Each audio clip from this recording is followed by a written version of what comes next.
আমাদের অনেক সম্ভাবনা, অনেক ইচ্ছা, অনেক আশা, অনেক স্বপ্ন।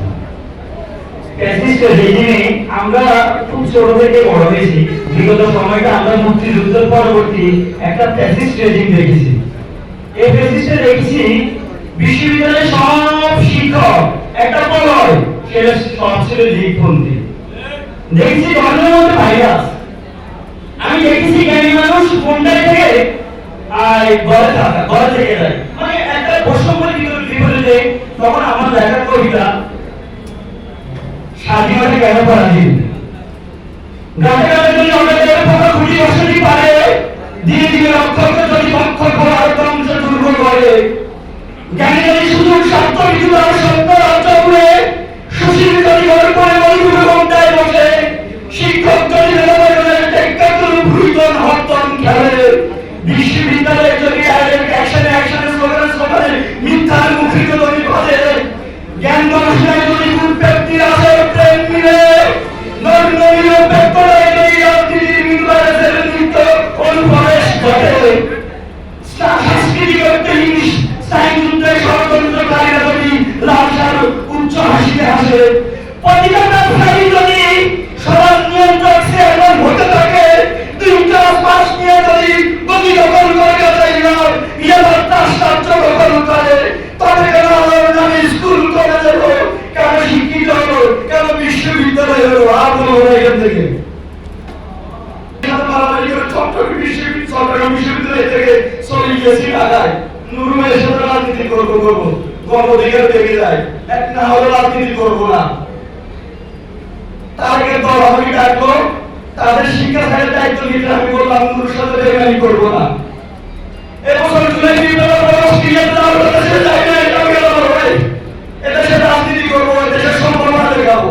আমি ইউসিসি শিক্ষক, আমার 10-15 বিভিন্ন বিশ্ববিদ্যালয়ে আছে, বিপ্লবে পড়েছিলাম, ওখানে বললাম আমার শ্বশুর শাশুড়ি বলে তুমি বেঁচে আছো কিভাবে? আমার বন্ধুরা কল করে আউটসাইড নাকি তুমি আমার হোসেন তুমি মারা গিয়েছো। আমি স্বপ্ন দেখি, এখানে আমাদের তৃণমূল থেকে মেট্রো পর্যন্ত আমরা শুধু জুলাই বিপ্লবে দেখি তা না, আমাদেরকে নিতে হবে অবসরপ্রাপ্ত মেজর, আমাদের নিতে হবে সচিব, আমাদের নিতে হবে সুশীল শিক্ষক, আমাদের নিতে হবে জ্ঞান গুণীদের নিয়ে। না হয় আমরা ভারতীয় আধিপত্যবাদের সাথে টিকতে পারবো না। শুধু বড় বড় স্লোগান দিলে হবে না। আমি একটা নিয়ে দিলে লোক দিয়ে কাজ করি, যার সাথে কাজ করতে যাই সে স্লোগান দিয়ে কিন্তু কাজ করে না।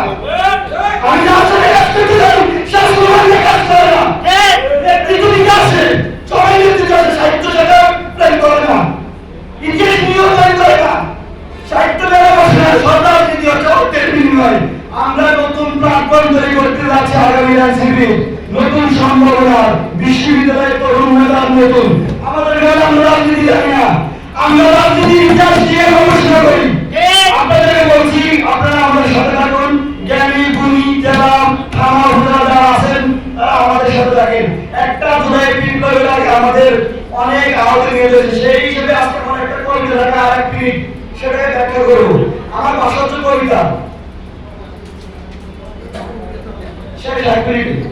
1 জুলাই স্বাধীনতা সার্বভৌমত্বের, 1 জুলাই ফ্যাসিস্ট ব্যাগেটি নির্মাণের, বিডিআর বিদ্রোহের ষড়যন্ত্রের শিকারে দিয়ে 3 দিন পরে স্বামীকে যেতে হয় কারাগারে, অথবা শরীরে বসন্ত হয়েছে পার।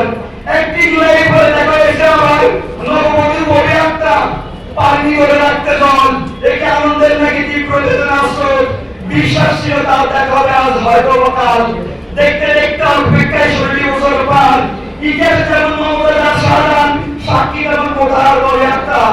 1 জুলাই দেখা করিয়ে নিয়েছে তাদের, 1 জুলাই স্বাধীনতা সার্বভৌমত্বের, 1 জুলাই ফ্যাসিস্ট ব্যাগেটি নির্মাণের, 1 জুলাই আমার প্রেরণা, জুলাই আমার বিশ্বাস। কোনো খোঁজ নেই, যোগাযোগ নেই, বেঁচে আছে নাকি তাও অজানা। 1 জুলাই শেষে অন্ধকার আইনার থেকে মুক্তি, অতঃপর ডিগ্রিয়ার আজমি তার পরিবারের অভিপ্রায় স্কুলে স্বর্ণ ঘটে, এসে দেখলো 10 বছর অপেক্ষা শেষে 15 বছর তার স্ত্রী বিয়ে করেছে। একটি স্বৈর শাসন তার জীবন সঙ্গী নেই, জীবনের বাতি নেই, আশা নেই, স্বপ্ন নেই, দেশ